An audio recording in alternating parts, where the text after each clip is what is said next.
It's a My Little Pony mystery, a My Little Pony mystery, a My Little Pony mystery. It's a My Little Pony mystery, a My Little Pony mystery, a My Little Pony mystery. We're back, yes, we're back.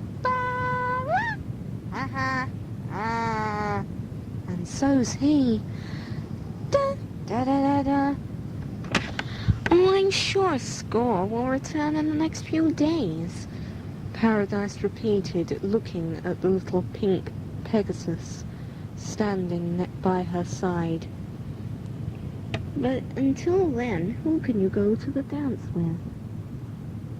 I don't know. I picked this lovely bouquet. A bouquet of roses, red and white. But I have nobody to give it to. I would give it to my true love, but where is he? Will he never come into my life? Oh, Heartthrob, don't be discouraged. Your true love will show up. He's out there. I am sure of it. That's right, said Desiree, approaching. So don't be upset, Heartthrob. Please, just wait and see what happens in the future, because I am quite certain that there's a prince in your future somewhere. Your son Lancelot is waiting round the bend. Now you may be minus a royal highness, but your Romeo will show up in the end. But when will he arrive? How long must I wait? I know it will be soon, but let's leave a date to fate. There's a prince in your future, Heartthrob, and he'll be exactly who you're dreaming of.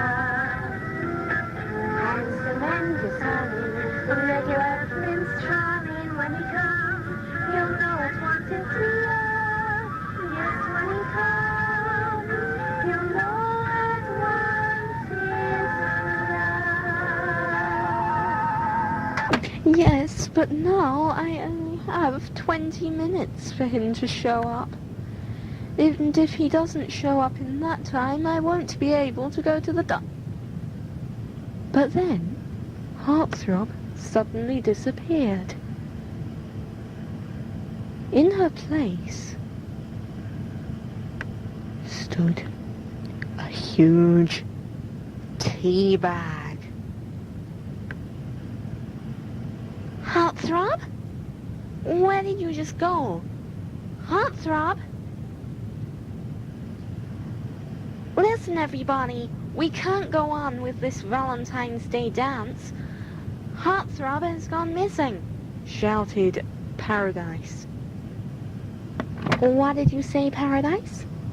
Said Truly, walking up. I just said that Heartthrob just disappeared. She just turned into a tea bag, said Desiree. There was a puff of pink smoke, and then she was gone, and there was a tea bag in her place. Desiree pointed down at the slightly soggy brown patch on the carpet. A fresh tea bag. Where had this tea bag come from? Desiree looked at Truly, who just looked back at her.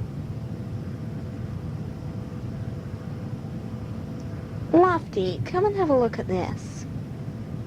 The two ponies studied at the tea bag for quite some time. What is it? What is it? What is it, Truly? Said Twinkle, coming over and nudging his owner's leg. I don't know, Twinkle. Have a look at it yourself. It's It's not celery or cucumber. I didn't think so much interest could come from this horrible brown thing. Everybody's looking at it.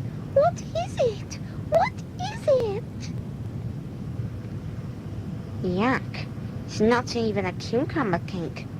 Can't imagine why everyone's looking at it, said Dodge, looking at his friend Twinkle. He called to his owner to come over, and the 3 ponies, who had now been followed by almost every other pony in the building, and the 4 guinea pigs, Sparkle, Splodge, Twinkle and Dodge. Sparkle and Splodge had come up with Desiree, and Desiree inspected the brown lump.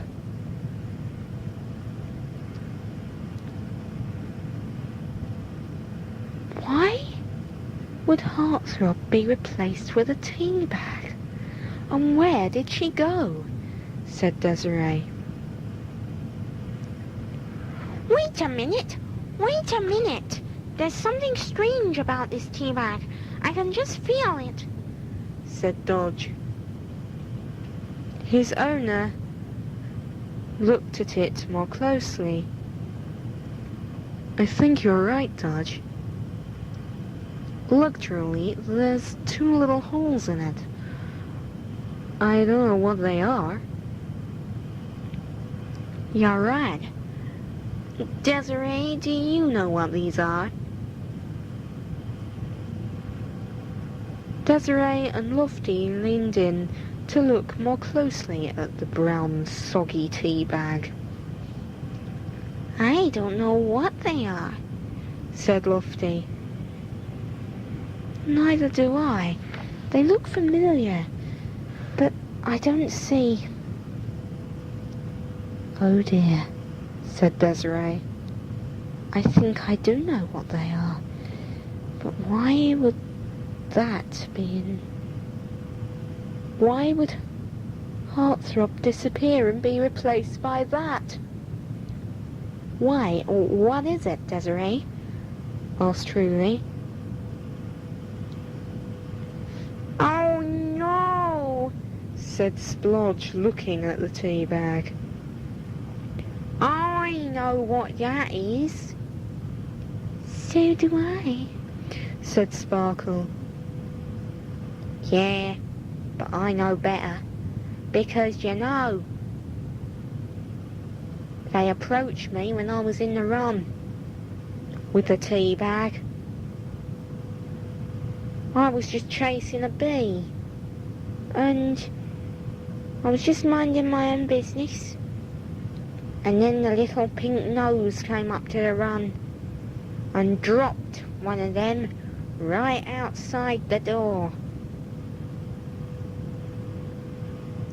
I'm sorry to tell you this, but this, said Sparkle, is tooth marks. And the tooth marks belong to a rat. The ponies looked at each other.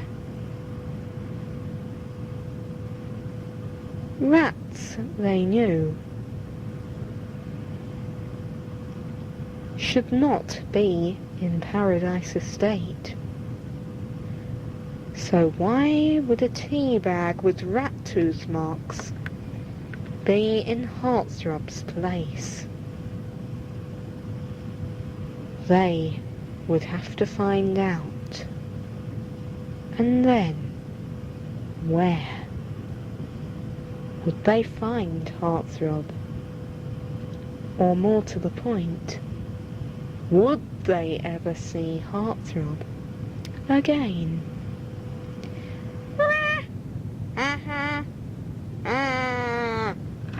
Well, Princess Aquamarine said 5 minutes later at 5 to 8.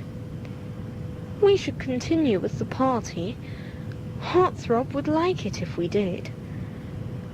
We should continue with the dance, and we should get to sing our songs from the Royal Paradise. No, we can't, said Lofty. We must go and look for Heartthrob. And then suddenly, they turned round and saw 3 more puffs of pink smoke. The ponies quickly looked around and noticed that now Posy, Gusty and Lickety Split were missing as well. And in their place were 3 more tea bags. Then Surprise disappeared,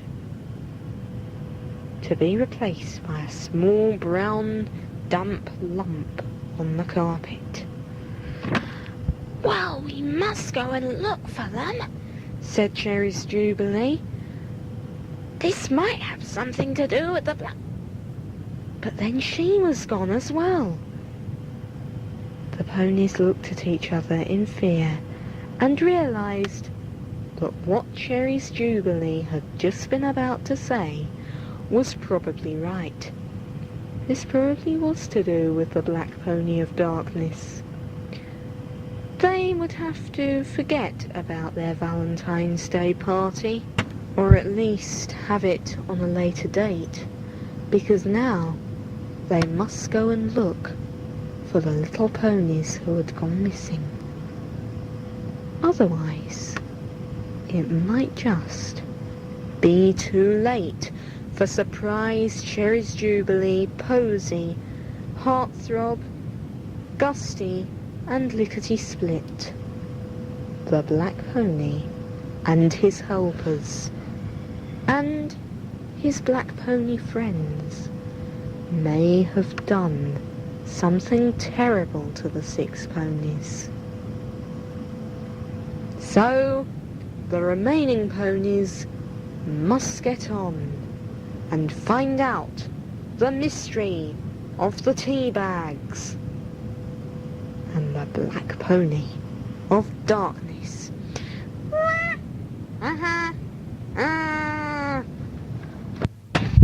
The following day, on the 15th of February 2005, the ponies searched all morning, and they searched into the afternoon.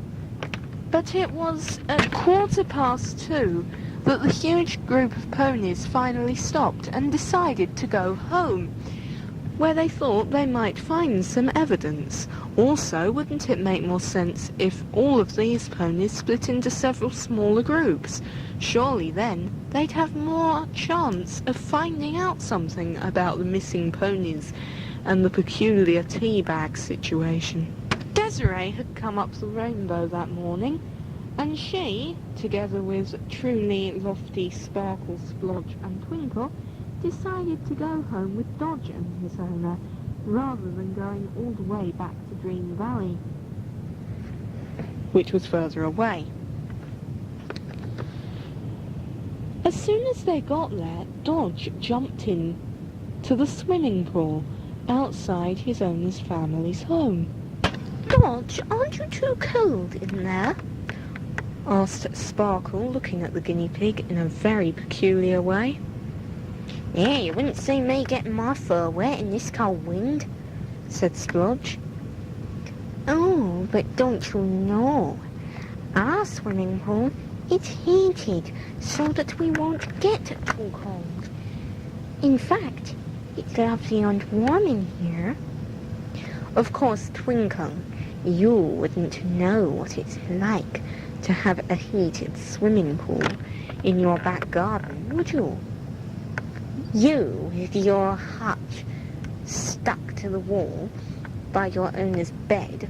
I have a 7-story hutch, and when I get out of my hutch, I can go and get in this lovely heated swimming pool. I often ride my ship, the Cucumber, round here, and have lovely cucumber drinks. Cucumber flavoured water. That's in the summer. In the winter we have it heated, and I can just swim around and warm up in it. Well, we, Dodge, have a swimming pool in the middle of Paradise Estate, which we share with all the other ponies, guinea pigs, rabbits, and all the other creatures that live in Paradise Estate, because we know how to share, unlike some sooty-nosed creatures that I could mention. Oh, Guinea, I know how to share. You can get in here now, if you're brave enough. At this, Twinkle turned round and shouted back at Dodge, "And why would I want to get in your stupid swimming pool?" "See? He's too afraid to get in here." And Dodge continued to swim round and round in circles. His owner was just about to have a go at him when suddenly there was a huge splash. Water showered down on top of Dodge, and they turned round to see that right in the centre of the swimming pool was, back in Dream Valley, a puff of pink smoke floated out of Paradise Estate. Two little rats ran towards the gate while the pink smoke was still concealing what was below. When the smoke cleared, two more tea bags were in the place where Wind Whistler and North Star had stood just moments before. The ponies looked as the wave washed Dodge up onto the platform by the side of the swimming pool. "That is not fair. My towel is all wet. My lovely cucumber-coloured towel, it's soaked. What am I supposed to dry myself with?" Twinkle couldn't help but laugh. But no one else could laugh as they stared at the centre of the swimming pool and saw a red book with gold writing on the front. "Well, we must get it out as fast as possible," said Sparkle. "Yes, before all the words are washed out of it." So the three ponies raced into the water and grabbed hold of the book. They dragged it to the surface and dragged it to the side of the swimming pool. But already a lot of the stuff inside the book was lost, because the ponies opened it up and found that a lot of the pages had been washed clean. "Well, what a stupid place to throw a book in the first place," said Dodge. "Fancy throwing it at a pool of water. It was obviously going to get ruined. We were supposed to never see it." The ponies turned the wet pages. It was true, a lot of the writing had been destroyed, but some pages were completely unharmed. All of the pages had been coated with something shiny. Obviously it was supposed to be waterproof, but it was so old that some of the shiny stuff had come off, meaning that a lot of the book was gone. But from what was left, the ponies saw how important the book was, if they were to ever get rid of the Black Pony of Darkness. 5 minutes after that, the ponies were still trying to read some of the writing that was left. The book was entitled The History of Ponyland, and seemed to cover quite a lot of things that had happened ever since Ponyland had first begun. There was information on every time the ponies had had a terrible fire. Everything, basically, that had ever happened. Everything terrible, that is. Then, well, let me first read out to you what was left of chapter 1, and then you'll realise just how badly the water had washed away the words. And it was very sad, since this book may have told the ponies everything they needed to know. Chapter 1. In the beginning there were ponies. No one knows where they came from, and nobody knows where they are now. But they were the ponies who started. Full stop. They were named Blah, but no more of this sentence was readable. And that was all that was left of the first chapter. Luckily, the book had landed with the front cover down, meaning that it was only the very start of this book that was like this. Since the book had only been half covered with water, as it had landed at the shallow end of the swimming pool.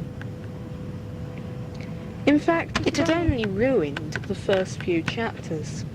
After that, there were a few more words. But that may have been because it looked as though someone had given it a coating of this shiny, shiny substance only a few days before.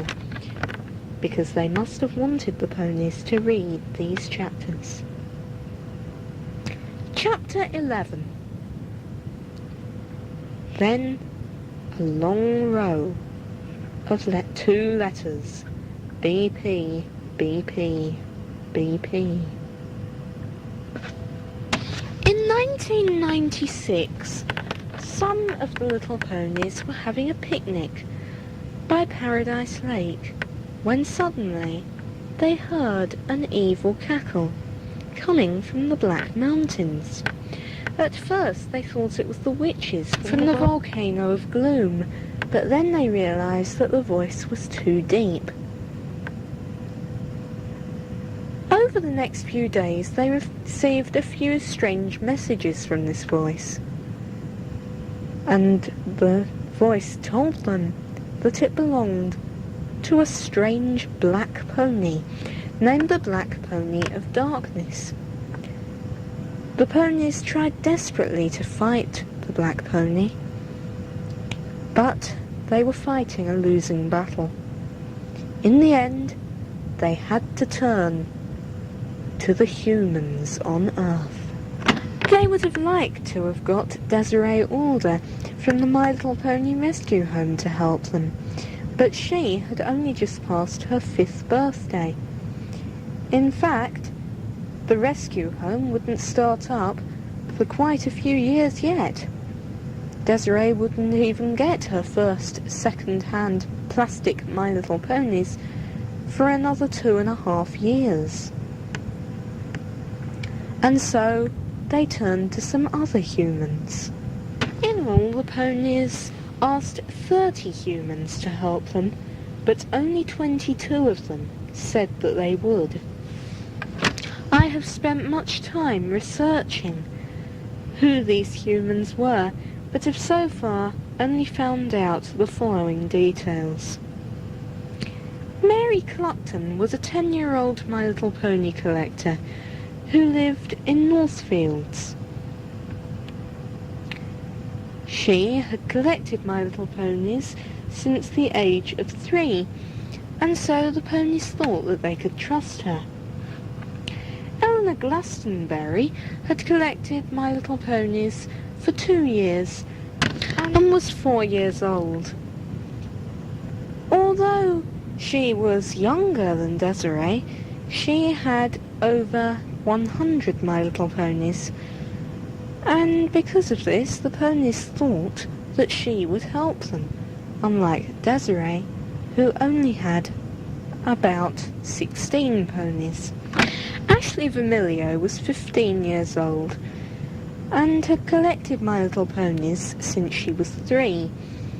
The ponies thought that she would help them, but when they saw her with her face covered in makeup, and she looked like she didn't care about ponies one bit, they realised they were mistaken. Susan Dewberry was 16 and had collected My Little Ponies since she was 3. The ponies thought that she would help them as well, but when they realised that she was just a woman who walked around telling everybody lies, getting their hopes up, and then disappointing them when she told them that it had all been a lie, together with her younger sister, they realised that they were sadly mistaken. If the ponies couldn't contact Desiree because they didn't want to upset her at her age and maybe stop her owning the future rescue home, they would at least find somebody in her family. So they got her grandmother's brother to help them, they thought. His name was John Dunnington. He was 65 and, unlike Desiree, was not kind to My Little Ponies at all. In fact, he criticised them the entire time, complaining that their looks weren't good enough, even though he himself was not particularly good looking. Mary Cluckton suggested that they called upon Ronnie Leach, who lived just a little way away from her. But once he came up the rainbow, they realised they'd made a big mistake. He was totally useless and could not seem to do a single thing right. And somebody like that was not going to defeat the Black Pony of Darkness. Rob Woolley was a 26-year-old man who wrote in collectors' magazines about collectibles. He had recently written an article on the internet about My Little Ponies and how much they were worth, the plastic versions, that is. The ponies thought that perhaps he would have such an interest in them that he would help them in future. But they were very wrong there, because all he was interested in was money. And I know of a scheme, see the next chapter, in which he got plenty of that. Having got somebody from Desiree's mother's side of the family, they thought they had better get somebody from her father's side. They chose her father's brother, Mark Alder. But he turned out to be a big mistake. Another man who was only interested in money. He didn't care the slightest bit for My Little Ponies. In fact, he'd never heard of them before the day they asked him to help them. Holly Smith was 13 at the time and had collected My Little Ponies for 6 or 7 years, but she turned out not to like the real My Little Ponies as much as she liked the plastic models. Michael Akers was the father of one of Emma's friends. Another money-orientated human, he cared nothing for the My Little Ponies. In fact, he was determined to harm them. His wife and his son helped him. Emma's friend never knew anything of what his family were doing. If the ponies were too frightened to ask Desiree to help them, they decided to ask her next-door neighbours, James Doherty and Liz Doherty. But that was a big mistake, because then they found out that James Doherty and Liz Doherty did not like the Alders, and so they would not like the little ponies. Surely Desiree must have some friends in the road, and so they went to 2 doors away. Donna Collins and her husband, Freddie Collins, and their daughter, Lucy Collins. Their son, Wayne Collins, never knew anything about his family's adventures to Ponyland, where they did exactly the opposite of helping the little ponies. The only other member of Desiree's family who the ponies asked for help from was Desiree's mother's cousin, Katie Christie. She did anything but help the little ponies. Susan Dewberry asked for her little sister, the one who went round helping her spread lies and getting everybody's hopes up. Katie Dewberry. 2 Katies was not a good luck sign. I cannot find out anything about the last 3 helpers, although I know they were not related to Desiree Alder. Although you have heard the entire chapter, I must tell you that Truly Lancer Lofty, Desiree Sparkle Splodge, Twinkle and Dodge were not able to read anything detailing anybody after Susan Dewberry, the 4th helper on this list. After that, all the words had been washed away, up until that bit that I just read out to you about the last 3 helpers being unknown. This, however, was still in the book, and so the ponies could read this. The humans came to Ponyland to help the black ponies. Sorry, I mean the My Little Ponies. Although they did help the black ponies, we believe.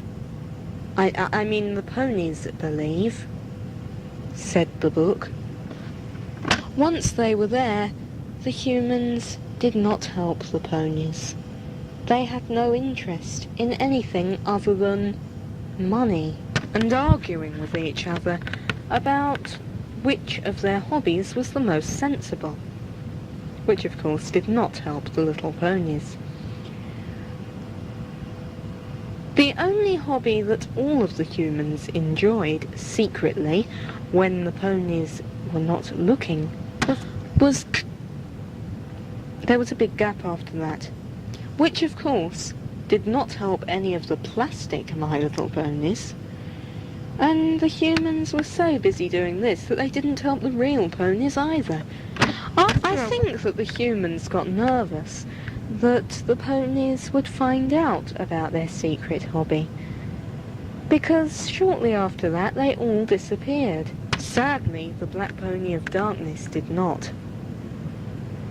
3 little ponies known as Truly, Lancer and Lofty defeated him.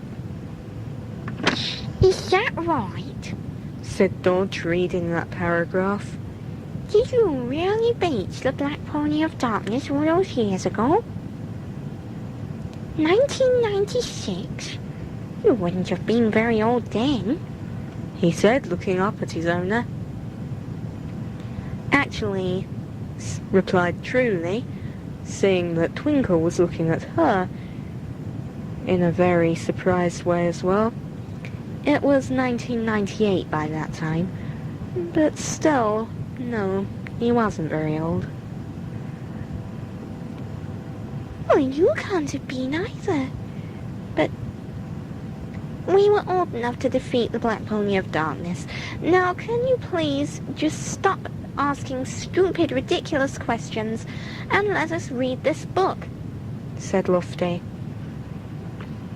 The two guinea pigs kept their mouths shut after that.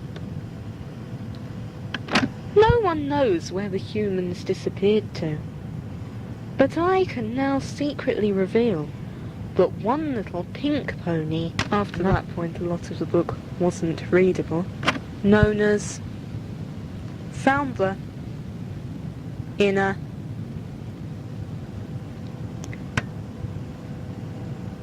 some plastic My Little Ponies. He was furious and ran back to tell his little sister. And his pet, who was named, all three of these creatures, the two ponies and the pet, disappeared shortly afterwards. On May the 15th, 2002. The pony who had found the inner disappeared at about 6 a.m. that morning, his parents discovering that he was gone when they woke up at 8 a.m. So we can't tell exactly. Of course. I should have added that at the start, shouldn't I? No one knows for sure. Later in the day, his little sister disappeared. It was actually, I think, at about midday. And his pet disappeared at about 9 p.m. that night. It was on that very same day that the Black Pony of Darkness came back and spoke to the ponies for the first time. Some ponies have a suspicion that this has something to do with the humans, since Found Cave, in fact, this does seem a bit of a coincidence. Well, I still must tell you the end of the story. Over the next few weeks, several more little ponies disappeared, and I believe several more black ponies were born, because it was shortly after that that some more black ponies were sighted around the Black Mountains. I saw them. In fact, you can see a photograph of them on page 197. But you must not turn to that page until you've read every other page of this book, or otherwise the whole book will disappear. The ponies looked at each other and realised that this book could be magic, and so they had better not turn to page 197 until they'd read the rest of the book, or at least what was left of it. Nobody really knows where the humans went, but some ponies believe that they are still wandering around in Ponyland today. Now you have read all of this boring nonsense, I'm sure that you are bored. Please help yourself to the gold coins that are at the bottom as your reward.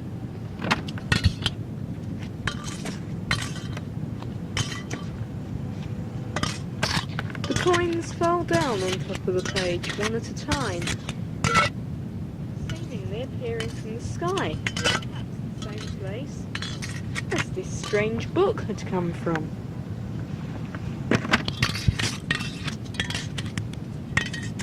There were 20 altogether, and the ponies looked at them, and so did the guinea pigs and Desiree. These coins were jangles, or so it seemed.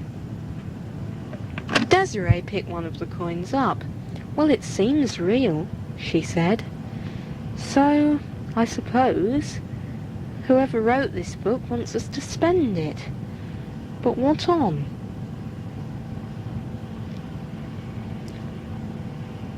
Well, this one certainly isn't real. Look, it's made out of disgusting chocolate. When I saw that it was soft, I thought perhaps it was a piece of cucumber wrapped up in a gold wrapper. But it's a chocolate coin. And this one is made out of cucumber, said Truly, picking another coin up. The ponies looked through the coins and found that there were 12 real coins, 4 cucumber coins, and 4 chocolate coins. Each of the ponies and Desiree took 2 jangles and 1 of the chocolate coins, while the guinea pigs took 1 jangle and 1 cucumber coin. As they sat and munched away on their chocolate coins and cucumber coins, and thought about what they were going to spend their real coins on, they looked at the book. They closed it up. Now that they were at the end of a chapter, it seemed a neat place to stop for the day, or at least while they ate their coins, and had a look at the title again. The History of Ponyland. Written by... But strangely, it was gold writing. Real writing, not just printed on the front cover. And that meant that they couldn't read the signature properly. But what they could read were the initials. C-L-M. And then one line that looked quite familiar to the ponies was written underneath. One day, the nightmares will wash away. And if you've listened to the entire My Little Pony Magic series, then it will seem familiar to you, too. The ponies stared at the words and wondered if they would ever find out the secrets of the Black Pony of Darkness. They would have to read this book over the next few hours and see if they could work out any of the mysteries they still had to solve.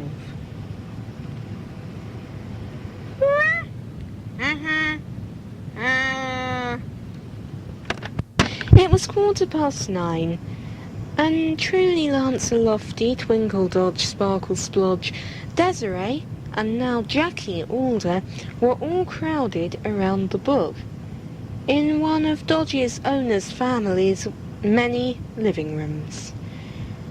The book was on top of a small table, and they all stood by the table, crouching over the book. They had now read everything that was still readable in the book up to page 196. They had not found out much that they didn't know, although Dodge and his owner were now taking notes, Dodge telling his owner what to write down. So far, the only useful things they had found out were dates on which particular ponies had gone missing. They were trying to work out a pattern, but there didn't seem to be one. They'd noted down the names of the 4 humans, the ones where the names hadn't been washed away, of course, and also the names of 6 black ponies they'd found out about, 3 of which they already knew of. The Black Pony of Darkness, the Black Pony of Lightning, the Black Pony of Nightmares, the Black Pony of Gloom, the Black Pony of Hatred, and the Black Pony of Curses. They knew that the Black Pony of Darkness's helper was Mary Cluckton already, and they knew that the Black Pony of Lightning's helper was Eleanor Glastonbury. What they hadn't known was that the Black Pony of Nightmare's helper was Ashley Vermilio, and that the Black Pony of Gloom's helper was Susan Dewberry. They now also knew that the Black Pony of Hatred belonged to somebody with the initials J.D., and that the Black Pony of Curses belonged to somebody with each at the end of their name. Desiree had also got the pony to make a note that some of the helpers were in her family. She'd asked her mother if she knew anything about this, but she did not. Or rather, she said she did not. But would it actually turn out that every human was planning to be on the Black Pony of Darkness's side, rather than Desiree and the pony's side? Perhaps her entire family were on the Black Pony's side. And then, as the ponies thought, would Desiree still be able to help them? Or would she join her family's side and fight against them with the Black Pony of Darkness, his black pony friends, and their helpers? Well, you'll have to find out on Side B of the History of Ponyland, Tape 2.